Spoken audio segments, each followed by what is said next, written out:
Please আমার ঠোঁটের ওপর এমন অমানবিক নির্যাতন করিয়েন না। আমার কষ্ট হয় তো। শুধু কিস না, আরো অনেক কিছু করব তোমার সাথে। শুধু একটা একটা পার্ট দেখতে থাকো তুমি। উম, উম, উম, উম, প্লিজ এমন করিয়েন না, আমার কষ্ট হচ্ছে। আর একটা কথা বললে কিন্তু আজ সারা দিন রাত ধরে ওই ঠোঁটের উপর এমন নির্যাতন চলবে বলে দিচ্ছি। প্লিজ অপু ভাই। মায়ার কথা শেষ হবার আগেই অপু তার নরম কোমল ঠোঁটচোরা নিজের দখলে নিয়ে নিল। ওম ওম শব্দে জান বের হয়ে যাচ্ছে মায়ার। তারপরও কোনো রকম ছাড় পাচ্ছিল না সে। টানা 10 মিনিট ধরে মায়ের ঠোঁটের উপর অত্যাচার করেই চলেছে মায়ার বড় ভাইয়ের বস অপু। আর মায়া তার থেকে ছাড়া পাওয়ার জন্য ছটফট করেই চলেছে। তবে ওনার কোনো থামাথামি নাই। নিজেকে রক্ষা করার জন্য মায়ার করা ছোটাছুটির জন্য কিস করতে ব্যাঘাত হচ্ছে অপুর। তাই অপু মায়ার কোমর এক হাতে চেপে ধরে উঁচু করে দেওয়ালের সাথে মিশিয়ে নিল। আর অন্য হাতে মায়ের চুলের মুঠি শক্ত করে ধরে নিজের সাথে টেনে চেপে ধরে ডুডলি কিস করতে থাকলো সে। এক কথায় যাকে বলে ঠোঁট কামড়ানো কিস। মায়ের ভাইয়ের বস সাথে মায়ার কি শত্রুতা তা নিজেও জানে না সে। অপুর এমন চেপে ধরাই হয়তো তার সুবিধা হচ্ছে, তবে মায়া এতে করে বেশ ব্যথা পাচ্ছিল। মায়া কোনো রকম নড়াচড়াও করতে পারছিল না। মায়া কি করবে কিছু ভেবে না পেয়ে দমে যায়। মায়ার দমে যাওয়াতে অপু আরও এক ধাপ এগিয়ে আসে মায়ার দিকে। অপু নিজের হাত মায়ার শাড়ির ভিতরে দিয়ে মায়ের উন্মুক্ত কোমর জুড়ে বিচরণ করতে লাগলো। অন্য হাতে টেনে টেনে ঠোঁট কামড়িয়ে কিস করছে সে। ওনার এমন টানাটানিতে মায়ার মনে হচ্ছে আজ হয়তো অপু তার ভিতর ঢুকবে, নয়তো মায়াকে অপুর বুকের ভিতর ঢুকাবে। দুইটা যে কোনো একটা করেই দম নেবেন, নয়তো আজকে মায়াকে আর ছাড় দিবে না উনি। এভাবে কেটে যায় টানা 20 মিনিট। রুডলি কিস করে এক ধাক্কা দিয়ে মায়াকে সিঁড়ি কৌটার নিচে ফেলে হন হন করে চলে যায় অপু। অপুর ধাক্কার তাল সামলাতে না পেরে নিচে পড়ে কোমরে ব্যথা পায় মায়া। ব্যথা পাওয়ার সাথে সাথে ঘুম থেকে ধরপড়িয়ে ওঠে সে। ঘুম থেকে উঠে মায়া হাঁপাতে লাগলো। আর আপন মনে বলল, কি সাংঘাতিক ব্যাপার, ভাইয়ের বসকে নিয়ে কি স্বপ্নটাই না দেখলাম আমি। তাও সেই স্বপ্ন ছিল না, একদম কিস পর্যন্ত চলে গেলাম। আল্লাহ, ভাবা যায়? এত এত কিছু না ভাবা যায় না। যদি বেটা শুনতে পারে যে আমি রাত বিরেতে এমন স্বপ্ন দেখি, তাও ওনাকে নিয়ে, তাহলে নির্ঘাত আমায় ছেড়ে পড়ে দিবে বিনা বাক্যে। সাথে এটাও বলে দিবে আমাকে দানা পানিও না দিতে, আমাকে জেলে রেখে না খাইয়ে শুকিয়ে মারার ধান্দা বানাবে। আমি বুঝি, সব বুঝি আমি। আমাকে শুকিয়ে মারতে চাই ভাইয়ের বস। তাই যত কিছুই হোক না কেন, ওনাকে জানতে দেওয়া যাবে না আমার এই বাজে স্বপ্নের কথাটা, নয়তো আমাকে শুকিয়ে মরার থেকে কেউ বাঁচাতে পারবে না। কিন্তু আমি এত তাড়াতাড়ি মরতেও চাই না। কি করে পারলাম এমন একটা স্বপ্ন দেখতে, তাও এমন একটা মানুষকে নিয়ে? ভাবতেই হাত পা ছড়িয়ে ছিটিয়ে কান্না করতে ইচ্ছে করছে আমার। কথাটা আপন মনে বলে নিজের মুখের উপর বৃষ্টির রিমঝিম ধারার ফোঁটা ফোঁটা জলের মতো জমে থাকা ঘামের বিন্দু মুছতে লাগলো মায়া। মায়া কয়টা বাজে দেখার জন্য ফোন হাতে নিয়ে ফোনে লাইট অন করতেই চোখে পড়ে ফোনের স্ক্রিনে বড় বড় করে লেখা 2:45। তার মানে এখন গভীর রাত। আর মায়ার আম্মু বলে গভীর রাতের স্বপ্ন নাকি সত্যি হয়। যদি এই স্বপ্নটা সত্যি হয়, তাহলে মায়াকে বাঁচতে বাঁচতে ইন্নিল্লাহ পড়তে হবে কোনো কথা ছাড়াই, কারণ সে মানুষটিকে নিয়ে এত সুন্দর স্বপ্ন দেখেছে সে। আসলে সে মানুষ নয়, আস্ত একটা বিপদ। মায়ার স্বপ্ন নিয়ে ভাবছে, হঠাৎ করে তার কানে ভেসে আসে বাহির থেকে চিল্লা চেঁচামেচির শব্দ, যা তার রুম পর্যন্ত আসছে। মায়া ভাবছে হয়তো সবাই এখনো বসে আড্ডায় মেতে আছে। মায়াও ছিল সবার সাথে, কিন্তু মায়ার ভাইয়া মায়াকে জোর করেই রুমে পাঠিয়ে দেয়। তাই বাধ্য হয়ে রেগে মেগে শাড়ি পরেই বিছানায় এলোমেলোভাবে ঘুমিয়ে পড়ে আছে। মায়া আর কিছু ভাবল না, নিজের বিছানা থেকে উঠে পড়ল সবার উদ্দেশ্যে আড্ডা দিবে বলে। যেতে যেতে পরিচয়টা দিয়ে দিই, আমি রিক্তা ইসলাম মায়া। এবার অনার্স ফার্স্ট ইয়ারে পড়ি। আর যাকে নিয়ে এই ভয়ানক স্বপ্নটা দেখলাম, সে হলো আমার বড় ভাইয়ের বস আব্রাহাম অপু খান। বাংলাদেশ টপ বিজনেসম্যানদের মধ্যে নাম্বার 1-এ আছে। যা বলে তাই, তার উপর কোনো রকম কথা চলে না কারো। অসম্ভব রাগী একরোখা মানুষ উনি, সাথে অতিরিক্ত মাত্রায় সুন্দর। একটা মানুষ এতটা সুন্দর হয় কিভাবে তাকে না দেখলে বুঝতে পারবেন না।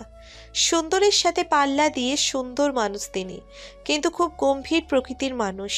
সারাদিনে 5টা কথা বলে কিনা সন্দেহ আছে সবার। এত এত সন্দেহ ভিড়ে লোকটা কেমনে বাঁচে আল্লাহই জানে। আমি তো কথা ছাড়া মরেই যাব আল্লাহ। সারাদিন বক বক না করতে আমার পেটের ভাতই হজম হয় কিনা সন্দেহ আছে আমার।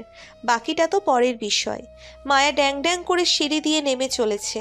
অপুর সাথে তেমন একটা চেনা বা ওনার সাথে মায়ার কখনো কথা হয়েছে এমন কিছু না। অপু খানকে মায়া মাত্র কাল সন্ধ্যায় দেখেছে, তাও মায়ার বড় ভাই আরিফের হলুদ সন্ধ্যায়। মায়ার ভাই এর বিয়ে আজ, তাই সেই সুবাদে অপুকেও ইনভাইট করা হয়। অপুর সম্পর্কে সবটাই মায়ার ভাইয়ার কাছ থেকে জানা। ভাইয়া সবসময় অপু খান সম্পর্কে বলে বেড়ায় বাড়িতে, তাই ওনাকে দেখার প্রবল আগ্রহ ছিল মায়ার মনের মধ্যে। যদিও এখনো কারো কাছে সেটা প্রকাশ করেনি সে, কিন্তু কাল মায়া অপুকে দেখে নিজের ভাইয়ার হলুদ সন্ধ্যার স্টেজের সামনে দাঁড়িয়ে আছে চুপচাপ। ওনার পিছনে 4-5 জন বডিগার্ডও দাঁড়িয়েছিল। অনা হেসে আর থাকবেই না কেন? ভিআইপি পার্সন কি আর এমনি এমনি কোথাও চাই নাকি? মায়া সিঁড়ি বেয়ে ছাদে উঠে চারপাশে চোখ বুলিয়ে সবটা পর্যবেক্ষণ করছিল। গায়ে হলুদ শাড়ি ছিল তার, মুখে ছিল হালকা ভারী মেকআপ। সব মিলিয়ে ঠিকঠাক ছিল সে। শাড়ির আঁচলটা মায়ার হাতে ধরা ছিল, অন্য হাত ছিল ফুলের থালা। এক হাতে শাড়ি সামলিয়ে অন্য হাতে ফুলের থালা ধরে স্টেজের সামনে গিয়ে দাঁড়ায় মায়া। হাসি মুখে ফুলের থালাটা স্টেজে রেখে পাশ ফিরতেই চোখে পড়ল অপু খানকে। মায়ার দিকেই তাকিয়েছিলেন তিনি পলকহীনভাবে। মায়া তাকাতেই চোখাচোখি হয় দুজনের। হঠাৎ করে মায়া তাকাতেই চোখ নামিয়ে অন্যদিকে তাকালো অপু। আর মায়া চোখ বড় বড় করে ড্যাব ড্যাব করে হাঁ করে তাকিয়েছিল অপুর দিকে। অপুকে ছাড়া কিছুই যেন চোখে পড়ছিল না তার। শুধু মনে হচ্ছিল এই মুহূর্তে অপুকে দেখা ছাড়া তার বিশেষ কোনো কাজ নেই। তাই এক মনে দেখে চলছিল সে। জীবনে প্রথম ক্রাশ নামক বাসটি তখনই উদয় হয় মায়ার জীবনে অপু খানকে দেখে। মায়ার তখন শুধু একটা কথাই মাথায় আসছিল, একটা মানুষ এত সুন্দর কেমনে হয়? মায়ার এমন করে তাকানোতে অপু বেশ বিরক্ত হচ্ছিল, তা ওনার ফেস দেখেই বোঝা যাচ্ছিল। তবে তারপরও মায়ের কোনো ভাবান্তর হলো না। মায়া ঠিক আগের ন্যায় তাকিয়ে রইল। পরে উনি ওনার বডিগার্ডকে উদ্দেশ্য করে গম্ভীর কণ্ঠে মায়াকে উদ্দেশ্য করে বলে ওঠে, আসিফ, মুখটা বন্ধ করো। এভাবে তাকিয়ে থাকার কি আছে? আমাকে কি জুস বানিয়ে খাবি এখন? আর তোকে এখানে যদি আর একটা মুহূর্ত দাঁড়িয়ে থাকতে দেখি, তো আমি তোকে জুস বানিয়ে খাবো, উইদাউট সুগার ছাড়া। অপু কথাগুলো বলেই মায়ার দিকে আর চোখে একবার দেখে নিল। অপুর বডিগার্ড আসিফ ওনার কথাই কিছু বুঝতে না পেরে হাঁ করে তাকিয়েছিল ওনার মুখের দিকে। আর মায়া অপুর এমন কথা শুনে দৌড়ে সেখান থেকে পালায়। কি সাংঘাতিক ব্যাপার, একটু তাকাতেই আমাকে জুস বানিয়ে খেতে চায়, তাও আবার চিনি ছাড়া। আল্লাহ, কথাটা আপন করে বলল মায়া। মায়া তখনই মনে মনে শপথ করেছিল অপুর সামনে আর যাবে না সে। কিন্তু মায়ার এই শপথটা সে দীর্ঘস্থায়ী করতে পারেনি, কারণ যতবার মায়া ছাদে উঠেছিল ততবার বেহায়া চোখ তার শুধু অপুকেই দেখেছে। উনি একটিবার এর জন্যেও মায়ার দিকে তাকাননি। তবে শুধু যে মায়া একা অপু খানকে গিলে খাচ্ছিল তা কিন্তু মোটেও নয়। বিয়ে বাড়ির সব মেয়েরাই অপুকে চোখ দিয়ে গিলে খাচ্ছিল। মায়ার সব কাজিনরা রীতিমতো অপুর নামের মালা জপতে শুরু করে। এতে করে মায়ার কোনো রকম নেগেটিভ রিয়াকশন ছিল না, কারণ অপু ছিলই এমন সুদর্শন পুরুষ চারদিকে দৃষ্টিপাত সবাই করতে বাধ্য। হই হুল্লোড় গান বাজনার সাথে মায়ার ভাইয়ের হলুদ ছোঁয়া শুরু হয় 12টার দিকে। সবাই একে একে লাগাতে শুরু করে হলুদ। মায়া চুপচাপ স্টেজ একপাশে বসে হাসি মুখে নিজের ভাইয়ের হলুদ পর্ব দেখছিল। ঠিক তখনই মায়ার পাশে চেয়ার টেনে বসে পড়ে মায়ার চাচাতো ভাই জিশান। বয়সে আরিফের সমান হলেও মায়ার সাথে জিশান খাতির জমাতে চায় অনেকটাই। কিন্তু মায়ার কেন জানি জিশানের এই অতি আদিক্ষেতা কোনো কালেই পছন্দ না একদমই। তাই বরাবরই তাকে এড়িয়ে চলে মায়া।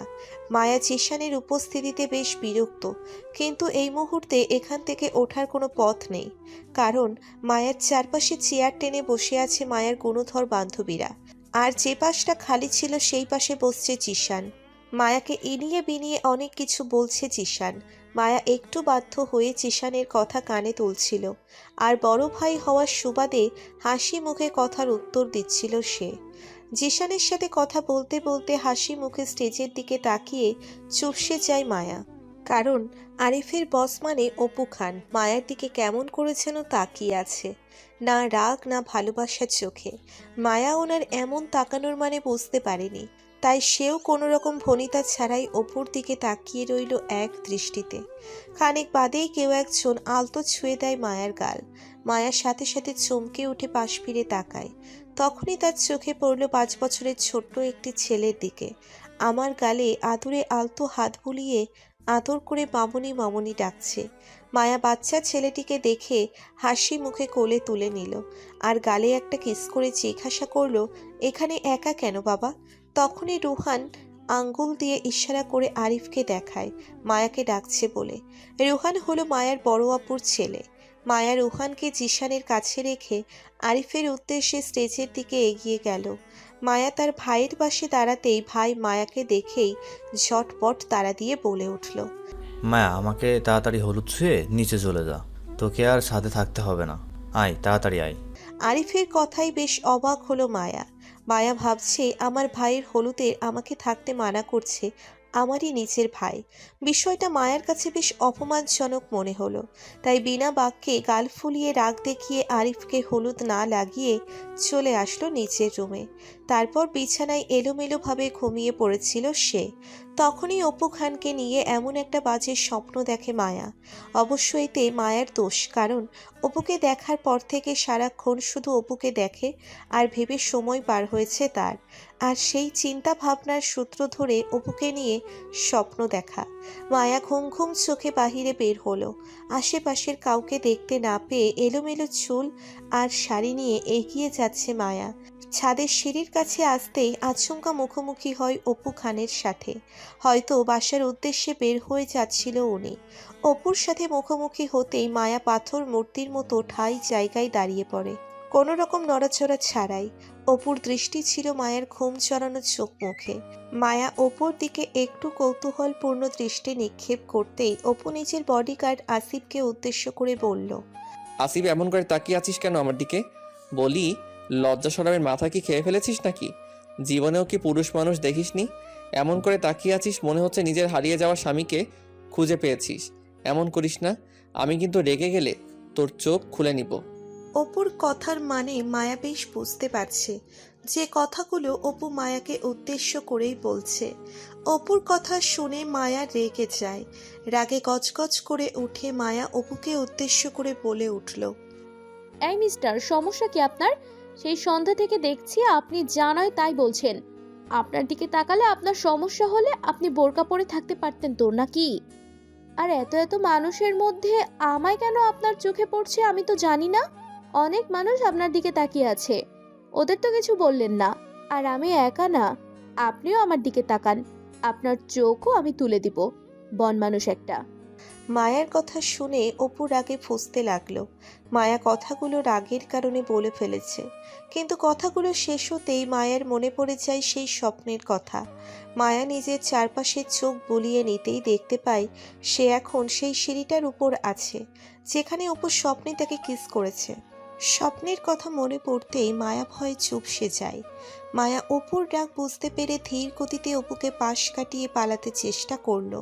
অপু দুম করে মায়ার হাত ধরে এক টানে মায়াকে নিজের বুকে নিয়ে আসে। এমনিতেই মায়া অপুর উপর ক্রাশ, আর সেই ক্রাশের বুকে এখন সে, তাই বুকের ধুকপুকুনিটা বেশ দ্রুত ওঠানামা করছে তার। অপু তার গার্ডসদের অর্ডার করলো দ্রুত এখান থেকে চলে যেতে। মায়া বেশ ভয় পাচ্ছে। অপু মায়াকে চড়িয়ে ধরে সেই স্বপ্নের মতো করে মায়ার ঠোঁট জোড়া নিচের ঠোঁটের সাথে লেপ্টে ধরে। মায়া গোঙানি দিচ্ছে আর অপুর থেকে ছাড়া পেতে চেষ্টা করছে। মিনিট 5 পর অপু মায়ের ঠোঁট জোড়া ছেড়ে দিল। মায়া হাঁপাতে হাঁপাতে অপুকে উদ্দেশ্য করে বলল, এটা কি হলো? আপনি আমার সাথে এমন করলেন কেন? তুমি প্রয়োজনের থেকে বেশি কথা বলো, তাই তোমার মুখটা বন্ধ করলাম। আমাকে বাজে কথা বলার আর ওই ছেলের সাথে হেসে হেসে কথা বলার সাজাটা আরও পরে দিব, এখন নয়। তোমার ভাইয়ের মতো তোমারও এই বাড়ির থেকে যাবার সময় হয়েছে। অপু কথাটা বলতেই হনহন করে মায়ার সামনে থেকে চলে যায়। মায়া কিছুই বুঝতে পারল না, তবে এটুকু মায়া ঠিক বুঝতে পারছে যে তার সাথে অন্য কেউ কথা বললে সেটা অপুর সহ্য হয় না। মায়া আপন মনে বলল। তবে কি অপু তাকে ভালোবেসে ফেলেছে? পরদিন সকালে অপু তার বাবা মাকে নিয়ে মায়ার বাড়ি চলে আসে।